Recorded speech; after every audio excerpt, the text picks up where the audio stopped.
बिल्कुल सही है। आप जो बिगिनर है उसको बिगिनर की तरह ट्रीट करना चाहिए, जो एडवांस लड़के हैं उनको एडवांस की तरह ट्रीट करना चाहिए। और अगर बिगिनर को आप कैसे एडवांस बना सकते हो उसकी इसके लिए और आपको उसके ऊपर ध्यान देना पड़ेगा। अलग से हर बच्चे को एक तरह से आपको चेक करना पड़ेगा, उसकी क्या कमियां हैं, उसके प्लस पॉइंट क्या है, वो किसमें अच्छा कर रहा है, किसमें कम कर रहा है। वो सारी चीजें मिला जुला के बच्चे को कहीं ना कहीं उस रेंज तक पहुंचाना पड़ेगा।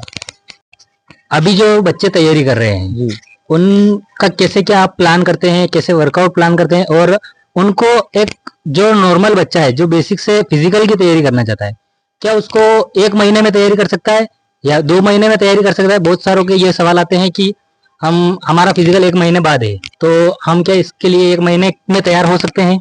नहीं अरविंद जी, मैं बताना चाहूंगा बिल्कुल विशेष रूप से इस बात पे। बहुत ही इंपॉर्टेंट क्वेश्चन आपने पूछा है, बच्चों के भविष्य से जुड़ा हुआ क्वेश्चन है। बच्चे को कितने दिन कॉम्पिटिटिव एग्जाम हो या फिजिकल एक्टिविटी हो या किसी की भी तैयारी कर रहे हो, सबसे पहली बात यह है कि आपको समर्पण देना पड़ेगा और पेशेंस रखना पड़ेगा।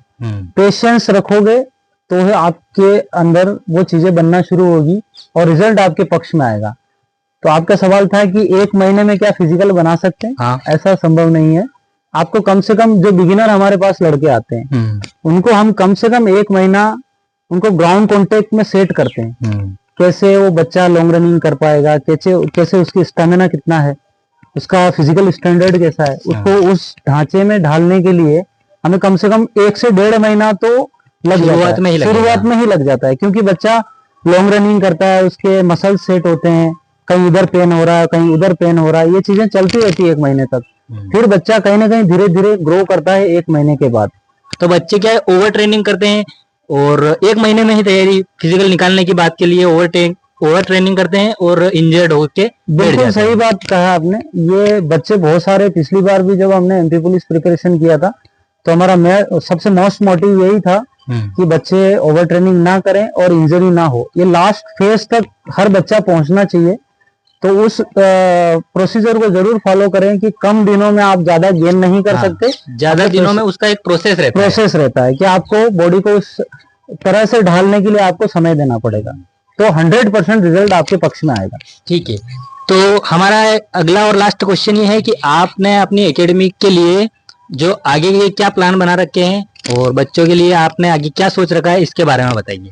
बिल्कुल जरूर, मैं बताना चाहूंगा Mind to Mind Academy Pipla Mandi बहुत अच्छे से काम कर रही है।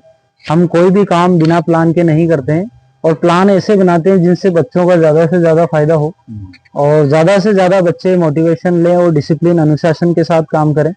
हमारा आगामी एमपी पुलिस जो कंपटीशन की अभी तैयारी चल रही है, 2 बैच हमारी चल रही है एकेडमी में, जिसमें बच्चे रिटर्न एग्जाम की तैयारी कर रहे हैं। और बात करें अगर फिजिकल की, तो हमने बहुत ही अच्छे टेक्निकल तरीके से माइंडसेट बना रखा है कि बच्चे को स्टार्ट से ही उस तरह से ढालें कि उसका शॉर्टपुट रेंज बढ़े, उसकी लॉन्ग जंप अच्छे से आए और 800 मीटर रन बहुत बढ़िया तरीके से निकाल पाए और अपना एक अच्छा स्कोर बना पाए फिजिकल में।